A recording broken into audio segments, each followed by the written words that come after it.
Good morning, everyone. Thank you so much for joining me today, and Happy New Year! My name is Janine McGowan, and I design cross stitch as the Blue Flower, and I'm here to chat about something very exciting today, which we will leave for the world around. So, jumping right into Stitching in Action, we have two great submissions this week. The first is Oliday Ostrich, which is the free design that I put out at Christmas, and that's available with other freebies on the website. And Susan stitched this up as a gift for her granddaughter. She said she gives her an ornament every Christmas, which is such a great tradition. We actually do that in our family as well. Usually what's in your stocking is an ornament from other members of the family. So I really love seeing those every year and having all the memories. So Susan, well done. And then I particularly love the way she chose her fabric.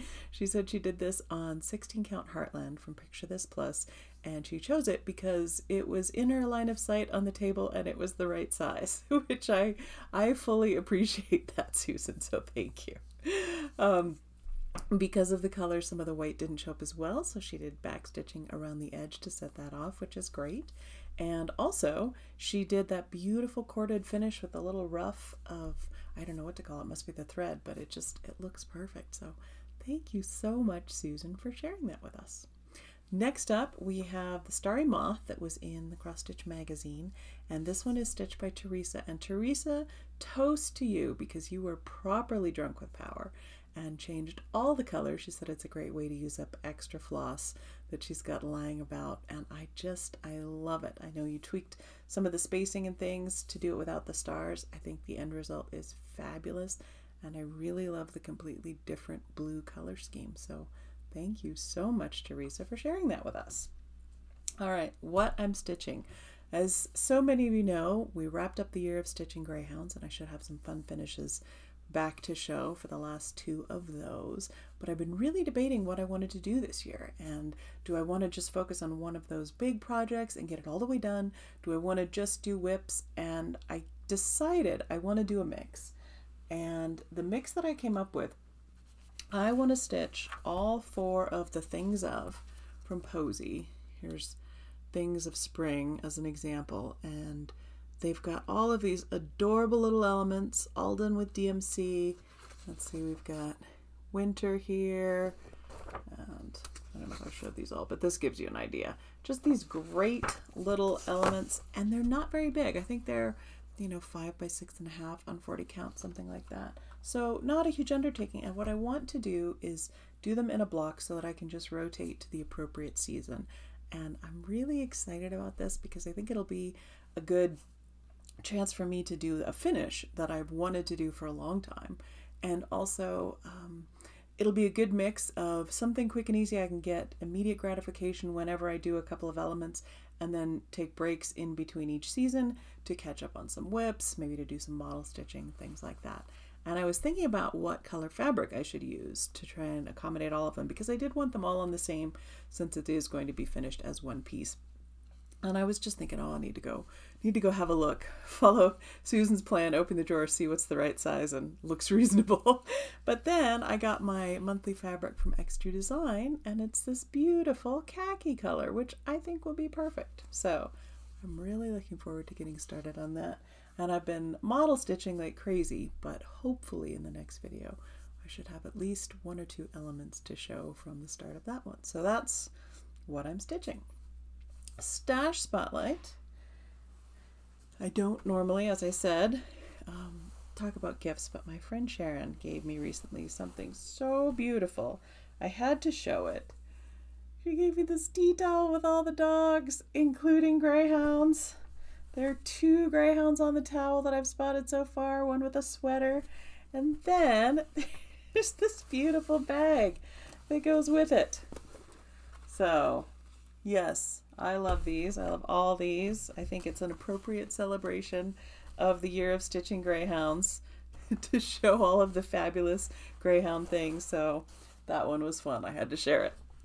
The other thing I wanted to show, I just got an order in from Cottage Garden Threads, and one of the threads I got is this one, and I don't know how to pronounce it. I want to say phrase, but my French is non-existent, so it's just this beautiful purple pink little bit muted. It looks a little bit brighter in my camera right now than maybe it does to you or than it is in person.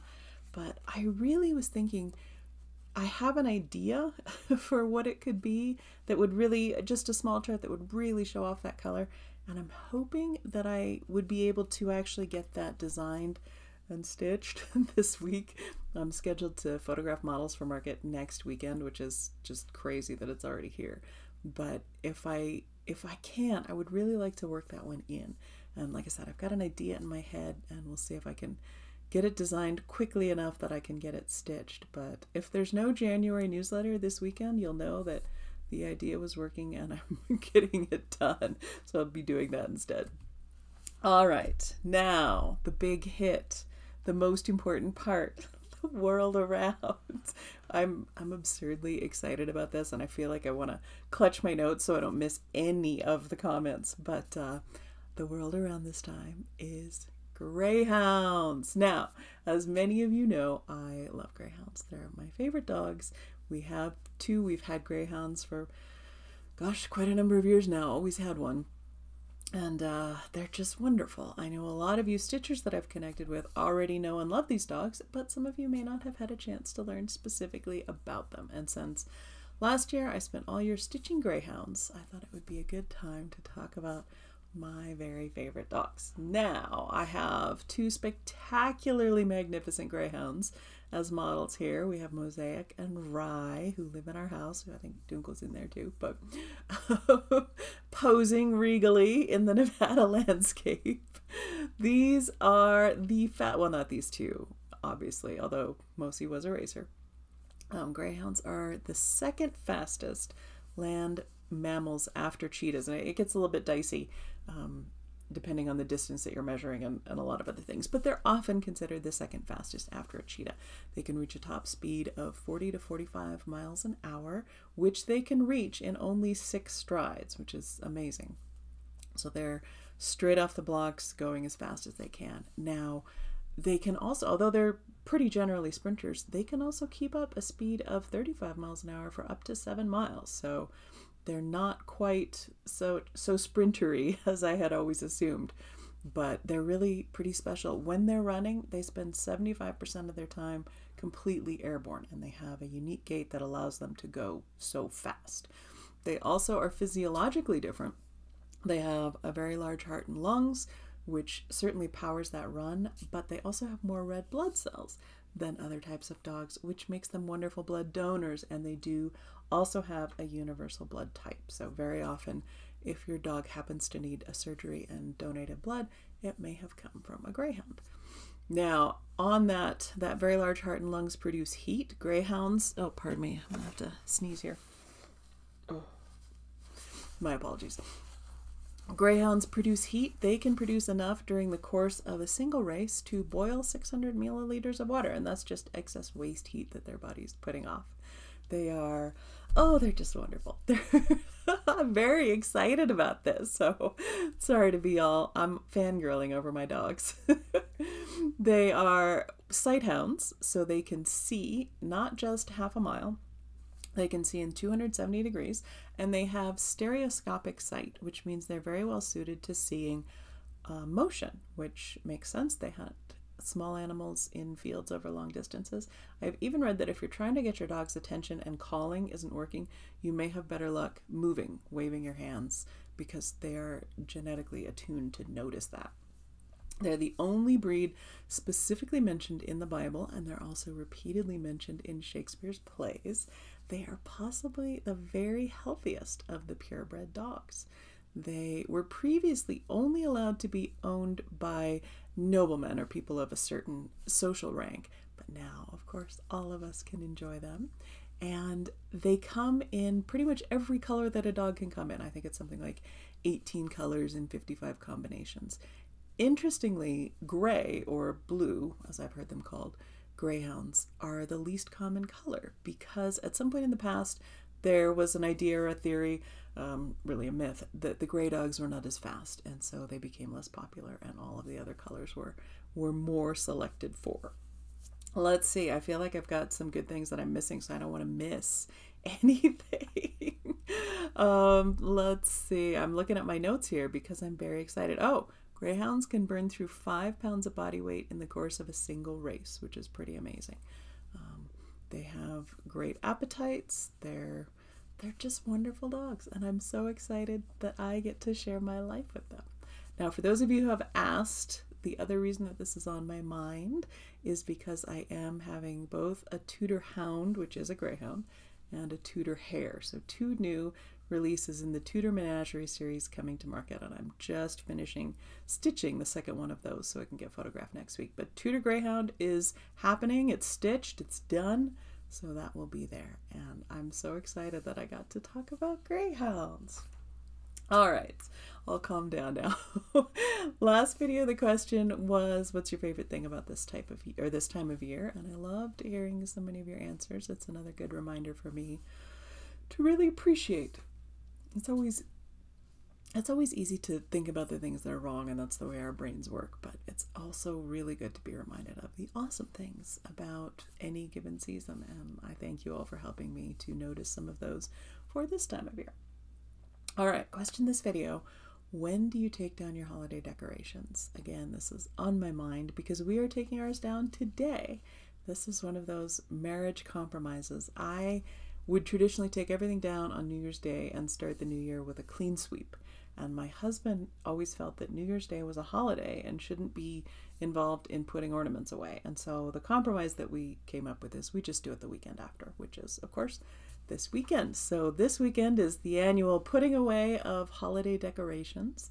And suddenly the house seems bigger, and there's still going to be glitter in my hair for a couple days for handling all those ornaments. But I just wanted to hear if you decorate for the holidays. When do you like to take your decorations down? Let me know. All right, best thing this video, we have a crosswalk. We have a new crosswalk, and this is funny because the way that we often walk the dogs, there's a point where there's a path that goes up to the main street and then continues on the other side, but there's no crosswalk connecting them. And Mosie very much always wants to go to the other side, and we often don't have time because in order to cross her safely, there's a big street and a big median. We have to go either pretty far up or down one direction and then cross over and come back to get to the path. And so for a couple of weeks now, they've been cutting new curbs, they cut through the median, they put in all the paint, and just yesterday, at the end of the day, they took down the barriers. So today we are allowed to use the crosswalk, and that is our best thing. So I think as soon as this video is edited and I start uploading it, we're going to be heading out so Mosie can experience the joy of her crosswalk. That's our big excitement in our house. All right, giveaway. Didn't have one last time, but as I promised, we got a fun one this time. I put in an order, as I said, from Cottage Garden Threads, and one of the things I got was this great little Biscorn-Roo packet with the threads. So this is Biscorn-Roo from Handlebar Stitcher. You can see it's a quick and easy stitch, some beautiful little kangaroos there, and I've also got the Cottage Garden Threads to go with it. Here you go. They're so pretty. And so if you use the word Australia in your comments, we'll pick a winner. And then I think one of these times too, I'm going to go through and pull out some of the things that haven't been claimed, and we'll do a grand shuffle giveaway. So maybe even a live stream. I don't know. I'll have to have Steph teach me how to do that. So, or my son. I need some tech help. But use the word Australia. You can get the great Biscorn-Roo and enjoy that one. Announcements. I'm going to go see the crosswalk after this, then possibly after we put the ornaments away, I will be working with this lovely new thread, and if not, I will be model stitching on the Tudor hare or the Tudor rabbit, which is almost done, and that's about it for me. I hope you're having a very lovely start to your new year, and I hope that this new year brings you the very best of everything, really, whatever you need. We've all been through it recently, and I think we all need something good, whatever it is. So I certainly wish that for you. I hope you have a lovely rest of your day. We've got a brief puppy video, and I am off to go enjoy our brand new crosswalk. Thanks for chatting with me this morning, and I will see you in 2 weeks.